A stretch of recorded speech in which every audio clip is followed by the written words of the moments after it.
Señores, y bienvenidos a Vivir con Fe, este espacio donde cada semana nosotros traemos un poquito de lo que hemos experimentado y vivido en nuestra vida cotidiana con el Señor, para que sea de bendición para quienes están escuchando. Y hoy vamos a culminar con broche de oro, diría yo, este tema sobre la depresión. Hemos visto en ese primer episodio que si usted se está enganchando ahora en esa conversación, váyase al primero, luego al segundo y entonces vuelva a este tercer episodio. Primero vimos la perspectiva del Señor, de cómo Dios habla, qué Dios habla sobre este tema, muy importante y es la base de todo, el fundamento de todo. Número 2, y no menos importante, vimos un poco del testimonio de Lisa en medio de su proceso, enfrentando la depresión y cómo el Señor le dio la victoria, le dio el triunfo, y que sí sabemos que en el Señor se puede salir de la depresión. Y ahora, y no menos importante, vamos a hacer una conclusión desde un punto de vista que creo que es importante. Se ha escuchado mucho, aquí me encuentro con mis tres psicólogas, como yo digo ya, con mis tres psicólogas, mujeres de Dios, y que a mí particularmente me han dado mucho testimonio, cada una de forma particular, y que sé que tienen la calidad tanto moral, espiritual, pero también profesional para hablar de este tema. Y en especial quiero enfocar y dirigir un poco esta conversación también a Camila, quien tiene una página que, como lo dije en el primer episodio, que usted tiene que seguirla, que se llama The Neurospace. Camila ya tiene unas cuantas horas en su... De vuelo. Claro, unas cuantas horas de vuelo ya estudiando el cerebro. Y creo que es muy importante. ¿Cómo cuántas horas tú tienes, Camila, estudiando el cerebro? Como 5 años. Como 5 años de estudio, ¿verdad? Nada más. Entonces, nada más y nada menos, ¿verdad? Pero creo que es muy importante escuchar a aquellos que dedican su vida a estudiar el comportamiento del cerebro en un tema como este, que sabemos que tiene mucho que ver con el cerebro. Pero quiero que empecemos esta conversación con mi querida pastora Orfa. Usted. Hay muchas iglesias y muchas personas que se ven enfrentando, vamos a decir que hasta cierto punto medio desarmadas, quizás con falta de herramientas, este tema. Y puede ser que en algún momento dado, aquella persona que está aconsejando, que está dirigiendo, se vea en esa disyuntiva de no sé si debo o no debo referir a un profesional. Sabemos que hay muchos temas, porque la depresión puede ser hasta un tema tabú en medio de la iglesia. Es un poco lamentable, pero sabemos que esto es una realidad y tenemos que saber trabajarla.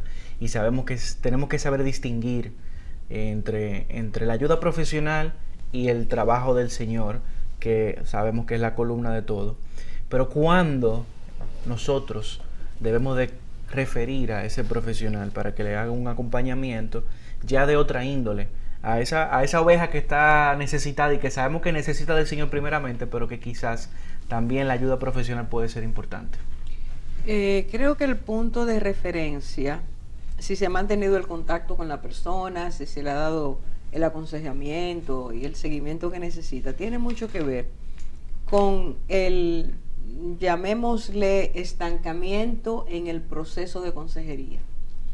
Si la persona está tan confundida, si puede, como decía Lisa, tener esos momentos en que el pensamiento no progresa, la persona no entiende, si ya sabemos que hay una ofuscación que está a punto de romper con una conmoción a nivel integral, lo conveniente es referir a alguien, y aquí viene el punto. No es solo referir, sino referir a alguien que conozca la parte espiritual, tanto la parte espiritual como la parte emocional y digamos, el componente biológico, y que pueda entender el proceso y pueda indicar algo que traiga balance. El asunto es un balance para poder seguir trabajando. No vamos a dejar la consejería espiritual afuera, pero hay un momento en que es necesario que esa persona pueda ponerse en pausa. Si el alma no vuelve a su reposo, no puede. Y por supuesto Dios dice que Él es el que da el reposo, pero cuando ya la persona está perturbada, y no puede, aunque quiera, no puede. Está obstinada, obsesionada, todo eso que viene junto. Es necesario desbalancear un poquito ese cuadro para que puedas recibir lo que debes recibir. Y quizás este es el momento de que Camila hable cómo la neurociencia nos describe, nos dice qué cosas están pasando ahí, para que podamos entender ese elemento biológico. Sí, y antes de pasarle la bola a Camila, que creo que va a ser de mucha edificación para la iglesia, yo bendigo al Señor por tu vida y que te permita dedicarte a algo tan interesante como puede ser el conocimiento del cerebro, pero casi como que puedo escuchar así como por ahí atrás. No, pero ¿y qué pasaba en los tiempos de antes que esto no existía, que no se sabía nada de eso? Como quiera la palabra trabajaba, la palabra funcionaba. ¿Qué le decimos a esas personas? Estamos diciendo que desde antes la palabra de Dios nos dice que desde el mismo momento en que Adán y Eva pecaron, Dios trabajó con ellos, haciéndoles ver dónde estaban. ¿Qué haces ahí? Cuando le dijo, oí tu voz, tuve miedo y me escondí. ¿Qué tú haces ahí? Dios trabaja con la reflexión. Estamos hablando de un momento en que la persona ya no puede reflexionar, ya no puede, está ahogándose en su propio pensamiento, en sus propios pensamientos. La palabra de Dios siempre es el retorno, siempre es Dios, pero Dios hizo el cuerpo, el alma y el espíritu. Ese cuerpo está totalmente confundido por todo lo que está recibiendo, las señales en desorden. Ese laboratorio que tenemos en el cerebro está fuera de control. Entonces hay que controlarlo un poco para que pueda seguir adelante. Nos falta vitamina D y en los análisis salió que es así, entonces hay que dar un poco de vitamina D. Estamos hablando del cuerpo, de la biología. El alma la va a llenar Dios, pero ese cuerpo tiene que llegar a un balance. Ahora volvemos al punto. ¿A quién voy a referir? Si somos cristianos, debemos tener un banco de profesionales cristianos que realmente son cristianos, claro, que van a trabajar como cristianos, que entienden la desintegración o casi desintegración de esa persona, de su yo, de su dignidad, del respeto que merece. No es bloquearlo, desconectarlo, darle montones de cosas que hay, que sabemos que hay, que no deben ser, sino dentro de ese conocimiento de quién es Dios, el que hizo el cerebro, quién es Dios que hizo el alma y quién es Dios que hizo el cuerpo. Vamos a trabajar con eso. Entonces claro, tenemos que saber a quiénes podemos referir. Claro. Ese es el punto clave de parte de la iglesia. Claro. Y creo que ahí tenemos un trabajo que hacer como iglesia, como cuerpo, y definitivamente es importante. Yo, en el caso nuestro, que pudimos contar con el apoyo de Irma, una persona de testimonio, una persona que entiende bastante en la parte espiritual, y creo que para nosotros fue fundamental el acompañamiento de ella. O sea que definitivamente eso que usted está diciendo es clave, porque no es lo mismo ir a un profesional que no entiende el elemento, el componente espiritual, a una persona que sabemos que identifica tu estabilidad o tu desestabilidad y que te va a dirigir hacia el Señor nueva vez. O sea que definitivamente eso es parte importante. Y déjame decirte, Ricky, que no hemos entrado a eso ni vamos a entrar en este programa. Pero hay un elemento espiritual. Por supuesto. Que puede inducir a una persona a una depresión profunda. Por supuesto. Y un psicólogo, un psiquiatra que no tenga ese conocimiento o no crea en eso, que no tenga el no va a discernimiento, atender, no va a incidir en lo que realmente es la raíz del problema. Pero eso no lo podemos tocar ahora. Por supuesto. Vamos a la neurociencia. Adelante, joven. Señores, Neurospace, ya yo tengo un par de meses viendo el contenido de esta joven, que definitivamente es un contenido que no importa que a usted le interese o no le interese el comportamiento del cerebro, yo creo que es importante, porque creo que edifica demasiado. Estamos viviendo en tiempos que hay que conocer, hay que entender el funcionamiento del cuerpo, y definitivamente el cerebro creo que es la parte más importante. Y quizás, Camila, empezar esta conversación en este punto de entender un poquito sobre cómo se ve a nivel cerebral, de forma llana, que podamos entenderlo, un episodio como puede ser una depresión. Ujú. Sí, definitivamente la depresión no necesariamente tiene su origen en el cerebro, pero el cerebro influye y perpetúa los procesos de depresión. Sabemos que evidentemente hay una parte inmaterial en nuestro cerebro, que es la mente, parte también entiendo que del alma, es esa psiquis, esa capacidad donde está nuestro razonamiento, nuestro entendimiento, nuestros pensamientos, nuestros patrones de pensamiento, nuestra perspectiva de la vida, todo lo que somos es resumido en ese soplo de vida que el Señor nos dio. Pero también tenemos un cuerpo que el Señor formó del polvo de la tierra y le dio órdenes específicas de cómo trabajar. Y yo entiendo que la depresión se da por el vínculo de estas dos, de esta parte material y de esta parte inmaterial de nuestro cerebro. Entonces no podemos necesariamente hallar los orígenes en una o la otra. ¿De dónde viene la depresión? No necesariamente vamos a encontrar una respuesta lineal hacia eso. Ahora, ¿qué sucede en el cerebro cuando hay un proceso depresivo? Lo primero que sucede es que ciertos neurotransmisores son como unas pequeñas sustancias que se dan a nivel de conexión neuronal. Las neuronas son la célula especializada de nuestro sistema nervioso y cuando ellas dos se pasan información entre sí, se le llama lo que es una sinapsis, una conexión entre neuronas. Tenemos muchos neurotransmisores que se resumen en la forma en que nosotros nos comportamos. Todos tienen que ver con algo diferente y eso es un mundo completo. Hay unos neurotransmisores específicos que se le llama la serotonina, entre muchos otros, porque uno no excluyen al otro necesariamente, que tienen que ver mucho con la estabilidad del ánimo y la sensación de sosiego, de tranquilidad y de plenitud, entre ellos la serotonina.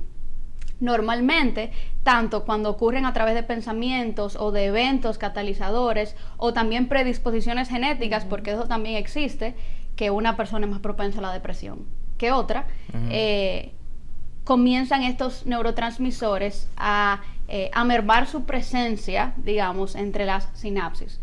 Lo que hace que esa presencia sea menor y por tanto, digamos que afecte la forma en que nosotros nos sentimos y comenzamos a sentirnos pues más bajitos de ánimo. La depresión generalmente comienza con un estado de ánimo más bajo. Nunca es muy probable que caigamos de un día para otro, caigamos en el suelo. No, es algo que se viene cocinando y esa es la baja.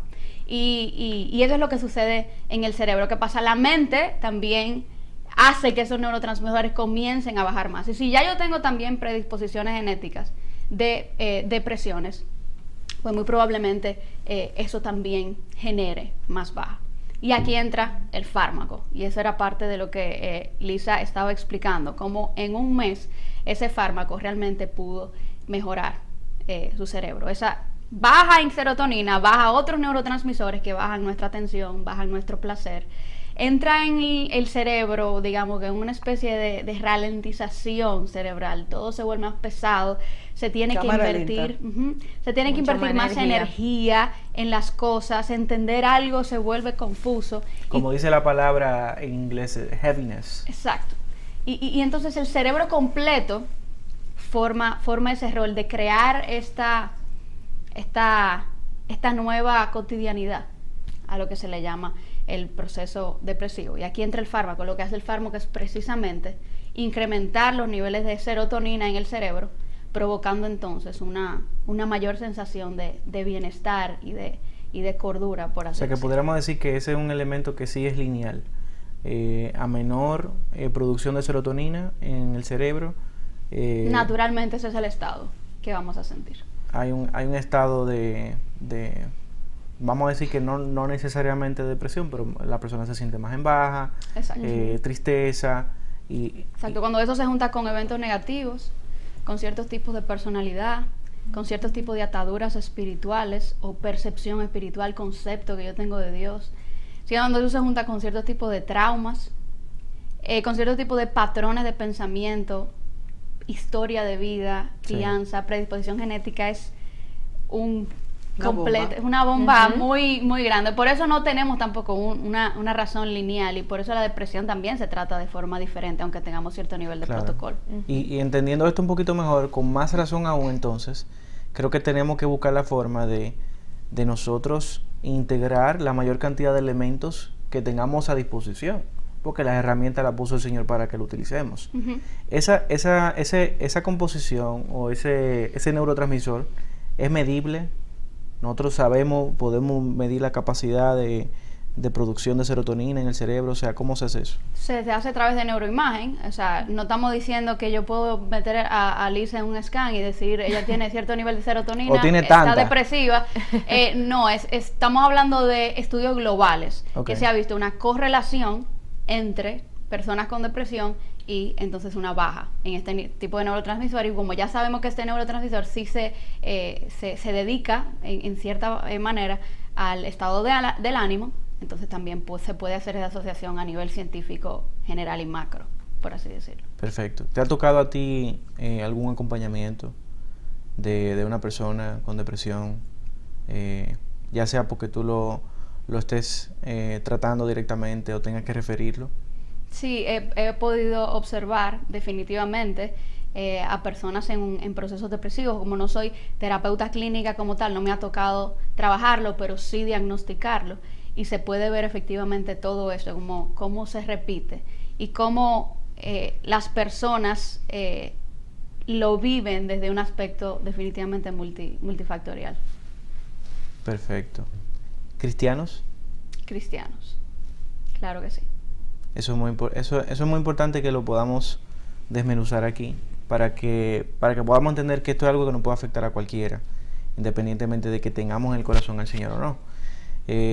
¿Cuál ha sido quizá tu experiencia entonces en ese sentido? Trabajando con una persona, con un cristiano, con un creyente.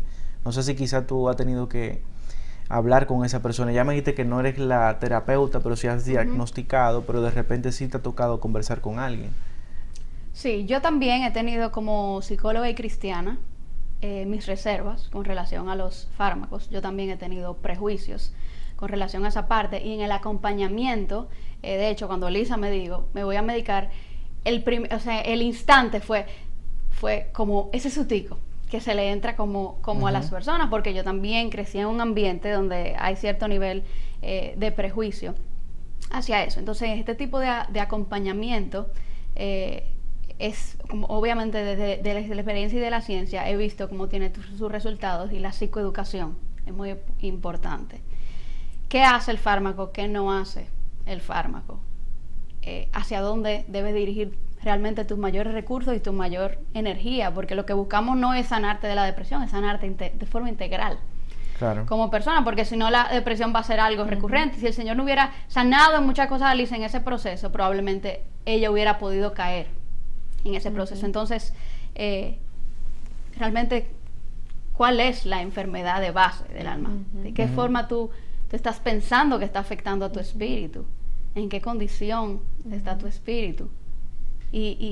O si es biológico, una tiroiditis, o en qué nivel están tus es hormonas. Algo Y muchas veces es posible, pero no es lo común, que lo biológico meramente cree el estado depresivo. Eso no es como que lo empuja muchas veces y aporta su grano de arena.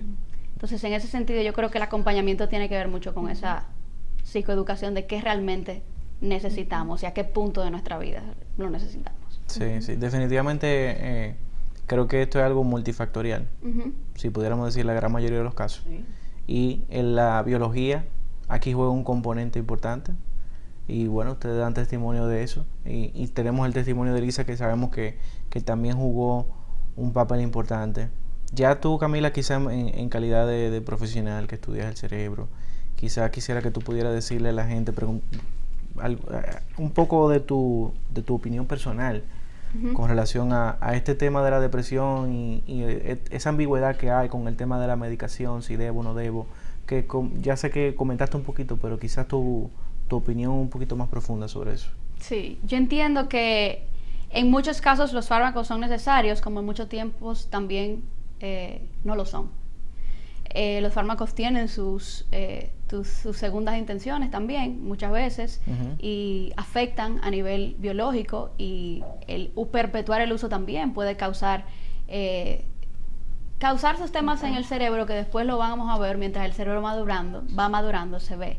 Entonces, yo personalmente no estoy de acuerdo a que el fármaco sea el primer recurso, a menos que haya ideación suicida y haya una severidad, cuando el ser humano realmente llega a un punto de gravedad y de ese fogginess, como Lisa lo decía, esa nublazón mental, cuando realmente una persona se vuelve incapaz de funcionar, que la persona deja de trabajar, no entiende lo que le están diciendo, no puede prestar atención, está con un constante pensamiento de quitarse la vida. El fármaco es mandatorio, es indispensable, es protocolar, o sea, no se puede negociar en esos sentidos. Cuando hay momentos donde la depresión es un poco más manejable, donde la persona es ciertamente más funcional, donde hay temas que se pueden manejar a nivel de consejería o a nivel terapéutico y no se tiene que recurrir de inmediato al fármaco, pues yo sugeriría en ese caso trabajar, y la diferencia nos la va a dar qué tan grave realmente es la sensación y qué tan profundo me encuentro en ese proceso. Entonces, valorar esas dos opciones. Pero estoy de acuerdo con los fármacos, y eso es muy importante que quede de acuerdo, aunque no estoy de acuerdo con que esa sea la respuesta. Porque hay gente que dice, tú estás deprimido, está bien, vete al psiquiatra. No, pero ¿y la parte espiritual? ¿Y la terapia? Y el seguimiento de sanidad integral y el cambio de los patrones de pensamiento. No podemos tapar el sol con un dedo. Entonces, si usted está depresivo y usted está tomando medicamento y no está haciendo más nada, eso entonces es algo que queda totalmente incompleto. Solamente estabiliza la parte biológica, y que hay que hacer una diferencia entre la medicación y la terapia también, que a veces la gente también como que medio la asocia, porque obviamente van muy de la mano, pero la medicación trabaja a nivel químico, biológico, y ya entonces la terapia sí trabaja directamente con el alma, que eso es importante. Señores, vivir con fe. Vivir con fe lo que busca es espacios donde podamos exponer la fe de manera cotidiana, de una forma práctica, que la gente pueda entender que esto no es algo como mucha gente puede pensar extraterrestre, sino que realmente la relación con Dios es algo tangible, nosotros lo experimentamos, y es algo que está asequible para todo el que busca y todo el que cree. Y creo que es uno de los temas que me parece que por algunos años medio como que son de esos temas que dividen, no porque la ciencia, no porque la fe, cuando sabemos que Dios es integral. Entonces quisiéramos como una especie de cierre. Hay una parte importante que tiene que ver con tu testimonio, Lisa, que es cómo yo le doy una continuidad de forma preventiva a no recaer, empezar por aquí, y luego que vayamos pensando como en ese cierre de cómo en la vida cotidiana podemos abordar a través de nuestra fe lo que es o acompañar o en no caer en una depresión, o simplemente de forma general sobre el tema de la depresión.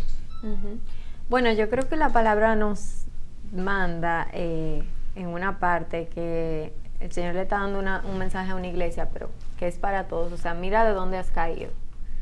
Entonces, en mi caso, por ejemplo, yo poder ir para atrás y decir, ok, ¿qué cosas yo estaba haciendo que me enfermaron? Tanto a nivel físicamente me drenaron, a nivel emocionalmente, espiritualmente. O sea, ¿cuáles son esos pensamientos que venían a mí, esas incapacidades que yo sentía? O sea, que yo, esos pensamientos de incapacidad y todo eso, o sea, yo tener mis versículos ahí y las palabras que el Señor me ha dado, recordármela. O sea, la palabra es clave en esto, y yo creo que eso no queda duda. Pero escucharse a uno mismo es muy importante, y yo creo que por eso la oración es tan importante, porque cuando uno tiene tiempos de oración, son tiempos también donde tú tienes que tener tiempo de escuchar al Señor, no nada más de tú hablar. y escucharlo a Él y tú tener tiempo de cuando tú oras, de tú desahogarte, o sea, no es rezar el Padre Nuestro, no, o sea, es tú orar y tú derramar tu alma ante el Señor, qué está pasando, o sea, tú tener ese tiempo de reflexión. Y por ejemplo, hay veces que yo me he vuelto a sentir en ciertos momentos donde, ay, no me estoy concentrando bien, ¿qué está pasando? Y me estoy dando cuenta de una vez, y te lo he dicho, sí. Estoy muy cansada. He tenido 3 días pisados que no he parado. Y hasta haciendo cosas buenas, en obras del Señor incluso, o trabajo, pero me estoy dando cuenta que ya tengo que parar. Entonces, antes yo no sabía lo que era eso, yo no sabía hasta dónde podía llegar, yo no me conocía. Entonces, conocerse uno mismo, escuchar sus necesidades que uno tiene, obviamente eso siempre discerniéndolo con el espíritu, porque tu corazón puede ser muy engañoso también y llevarte a comodidad o otras cosas, pero verdad. Y sí, y tener una comunidad de personas que de verdad tú no puedes estar solo, o sea, de verdad eso es, la vida de fe no se puede vivir solo. Entonces, tener tu comunidad tanto de personas que te infundan fe y que animen tu fe y también tú tener, si es necesario, tu terapeuta y si es necesario también psiquiatra en algunos momentos. Efectivamente, y yo aportar ahí también que nosotros que estamos alrededor, primero que todo, sepamos que no estamos necesariamente absentos de que pudiéramos caer, tenemos que quedar conscientes de eso.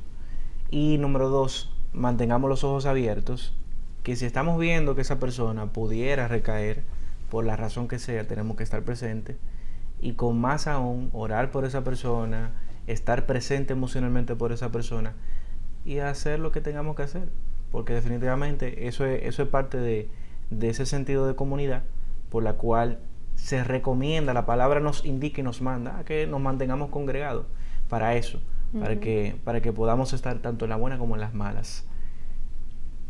No sé si, ya para cerrar, porque ya se nos ha agotado el tiempo, ustedes quisieran hacer alguna observación o alguna recomendación final sobre este tema, porque sé que tenemos muchísimas cosas que pudiéramos decir. Sí, se quedaron muchas cosas. Pero definitivamente creo que ha sido un tiempo de mucho valor, y sí que vamos a bendecir a muchas personas con esto. Bueno, haciendo un resumito, todo el tiempo me estaré diciendo, mientras el Señor me dé vida, que conocer a Dios es medicina preventiva. Conocer a Dios es medicina funcional. Y nos libra de muchísimas cosas. Cristo dijo, conoceréis la verdad y la verdad os hará libres. Creo que en la medida en que nosotros vamos conociendo más y más al Señor, en esa medida Él va trayendo mayor conocimiento, profundidad, amplía nuestra visión de lo que es la vida, de lo que es su propósito, de quién es Él. Y su palabra, de la cual te has referido a ella varias veces, es lo que nos permite tener esa ancla firme que necesita el alma, porque el alma es sensible y el alma muchas veces sin esa ancla da vueltas y nos lleva a pensamientos, actitudes, emociones que no son las que nos van a hacer bien. Y en el Salmo 27:2, estudiando sobre ese tema de la depresión, David, que muchas veces sintió tristeza y también sintió depresión, él dijo, hubiera yo desmayado, si no hubiera creído que había de ver la bondad en la tierra de los vivientes. La bondad de Dios. Y dice en el versículo 14, es Salmo 27, espera al Señor, esfuérzate y aliéntese tu corazón, sí, espera al Señor. Y yo creo que eso es algo que es parte de la sanidad y del seguimiento. Cuando hablamos de seguimiento estamos diciendo, hemos tenido una experiencia, tenemos una vivencia, necesitamos que no se repita, cuáles son las cosas que, como tú decías, debo observar para que esos factores no se repitan, pero yo tengo una promesa. Y él se decía a sí mismo, yo hubiera desmayado frente a todas las cosas que me rodean, los enemigos que tengo, todas las situaciones adversas. Si yo no tuviera esa promesa de que Dios está conmigo y que en el mundo, mientras yo esté vivo, yo voy a ver la bondad de Dios, yo hubiera desmayado. Es decir, volvería a repetir mis depresiones, volvería a sentir mis fracasos, volvería a estar repitiendo mis pensamientos, reiterando mis dolores, viendo mis carencias. Pero yo tengo una promesa y en esa promesa yo espero. Y él se afirmaba a sí mismo, sí, espera al Señor. Entonces entra la fe, entra la paciencia, entra la certeza, y eso nos ayuda a seguir adelante. Entonces eso es lo que yo, esas son mis dosis, yo me tomo esas dosis continuamente, de saber que mi ancla es el Señor, su verdad es mi dirección. Y pueden venir tantas cosas y tantas situaciones que te perturben, que se produzca esa carencia a nivel cerebral. Pero el alma tiene una promesa y viene de Dios. Y esa es la que tenemos que restaurar en este tiempo. Es urgente, nosotros tenemos que comprometernos con permanecer buscando la sanidad y tratar de que otros la tengan. Porque lo que el mundo me ofrece es que va a haber más deprimidos cada vez. Sí. Definitivamente creo que usted ha dado para mí, en mi opinión, en la diana de este tema y cualquier otro tema que el hombre tenga como un problema, porque nuestra esperanza precisamente yo creo que es lo que a nosotros nos direcciona. Y si usted quiere saber un poquito más de eso, váyase a Mateo 23, 24, 25, más o menos, para que se vaya orientando de ese contexto. Y definitivamente yo creo que es el elemento que nosotros, y aquí nosotros en este espacio lo predicamos bastante, no nos vamos a cansar de compartirlo. El Señor viene, y esa es nuestra esperanza, y eso es lo que a eso que nosotros nos aferramos. Y si usted está en el Evangelio y no está creyendo en esa promesa, analice realmente su relación con el Señor, porque definitivamente nosotros creemos toda la palabra y creemos en la inerrancia de la Escritura. Nosotros estamos firmes en eso, y eso es lo que nos da la capacidad de temas como este, nosotros poder manejarlos y aferrarnos al Señor en situaciones tan difíciles como esa. Camila, ¿qué conclusiones tú tienes?